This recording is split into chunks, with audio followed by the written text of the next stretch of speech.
वंदे पुरुषोत्तमम। आलोचना प्रसंग भाग 3 से 22 जुलाई सन 1942 की श्री श्री ठाकुर जी से वार्तालाप। 17वां ऋत्विक अधिवेशन अभी समाप्त हुआ है। अनेक कर्मी लोग अभी उपस्थित हैं। उनमें 20-25 व्यक्ति मातृ मंदिर के बरामदे पर श्री श्री ठाकुर के निकट समवेत हुए हैं। श्री श्री ठाकुर आनंद से उनके साथ बातें कर रहे हैं। किस प्रकार का काम द्रुत प्रचार हो सकता है, उस संबंध में उन्होंने कहा, वर्कर कर्मी का संख्या खूब बढ़ाना चाहिए।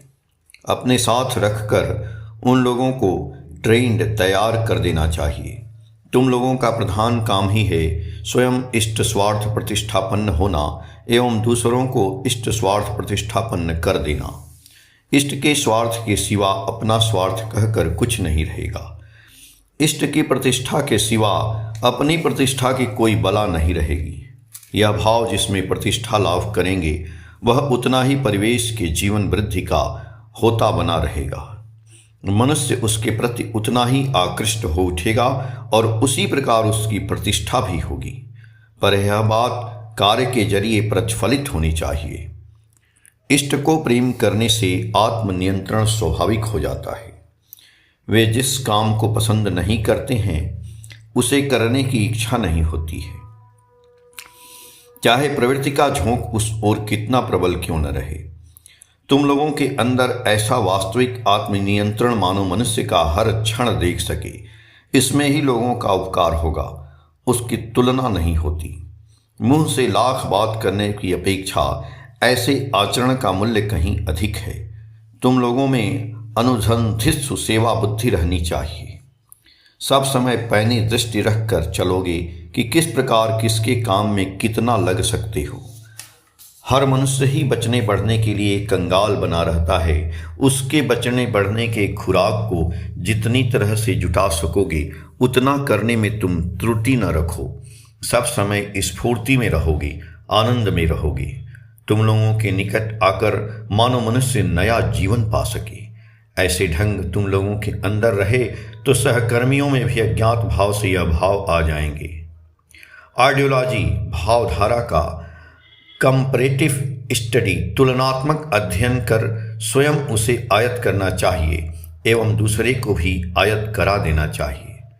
नाम ध्यान, इष्टवृत्ति, स्वस्तैनी, सदाचार, इन्हें खूब निष्ठा सहित पालन करना चाहिए।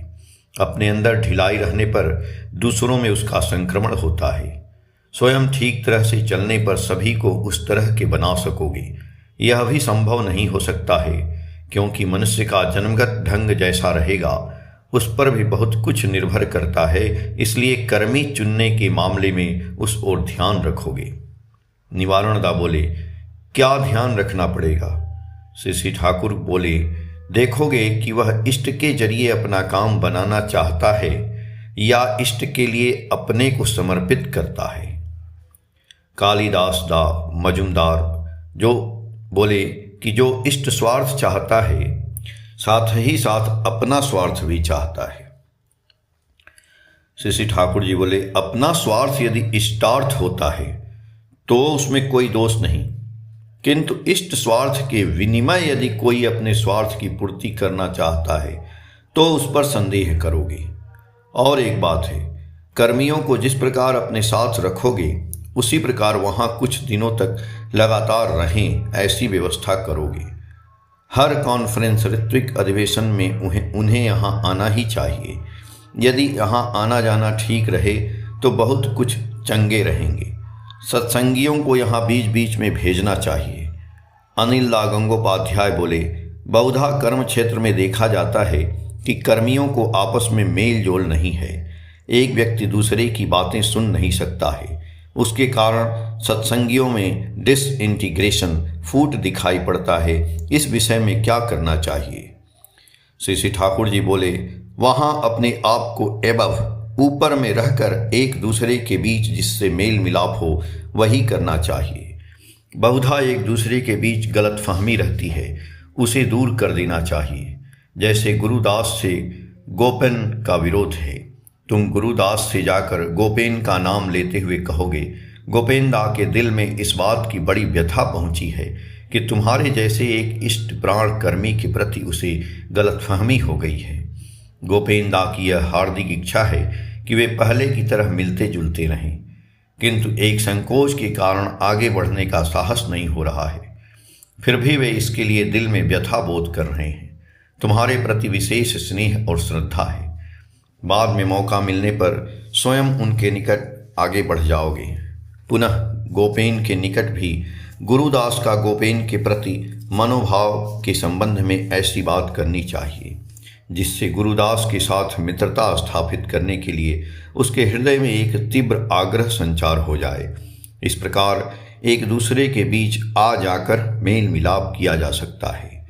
यदि इसके लिए झूठ का भी आश्रय लेना पड़े तो वह बात झूठ की श्रेणी में नहीं आएगी। बहुधा दो लोगों के आमने सामने बात को चलाकर हल्का बनाया जा सकता है कि वहाँ गिरह नहीं पड़ सके। मैं तो बराबर यही करता हूँ। जैसे तुमने किसी को दो चार बातें सुना दी, उससे उसका मन खराब हो गया, पुनः वह जब आकर इस बात की चर्चा करता है तो मैं तुम दोनों के आमने सामने हंसकर कह देता हूँ, वह बेवकूफ़ है, डांट डपट खाते ही घबरा जाता है। मुझसे कह रहा था अनिल दा मुझको बहुत प्यार करते हैं, किंतु जब डांट डपट करने लगते हैं तो मेरा मन खराब हो जाता है। तुम उस समय कह सकते हो कि मेरा मन उस दिन खराब था, इसलिए थोड़ा रूखे भाव में तुमसे बातें की। बस इतनी बात से ही सब पानी हो जाएगा। कितनी तरह के ढंग हैं। सब समय ऐसी बुद्धि रहनी चाहिए कि एक मनुष्य का दूसरे मनुष्य के साथ सुहृदयता से कायम हो। यह जिस प्रकार कथनी से हो उसी प्रकार करनी से भी हो। पर जहाँ असत या अन्याय यदि कुछ रहे तो उसे निरोध करने की जरूरत है। बचपन से मेरा यह अभ्यास था कि कभी मेरे जनेऊ में गिरह पड़ जाता था तो जब तक सुलझा नहीं लेता था तब तक मुझे चैन नहीं मिलता था। एक व्यक्ति के साथ दूसरे व्यक्ति का विरोध देखता हूँ तो उसे बिना दूर किए मुझे कुछ भी अच्छा नहीं लगता है।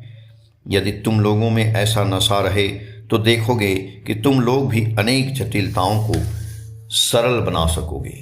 जो भी ध्यानी होते हैं उनका काम ही होता है नियंत्रण, सामंजस्य, समाधान। वह सिर्फ चिंता में ही नहीं बल्कि कर्म में, सिर्फ अपने मामले में नहीं बल्कि परिवेश के मामले में भी रहता है। तुम लोगों के दायित्व की कहीं इति नहीं है। शैलेंद्र भट्टाचार्य बोले, इतने दायित्वों का पालन करना क्या संभव है? श्री ठाकुर जी बोले, जितना किया जाएगा उतना ही संभव है। यदि मेरा जुआ बहन करना चाहते हो तो मैं जो पसंद करता हूँ उसी को करने में आनंद मिलेगा।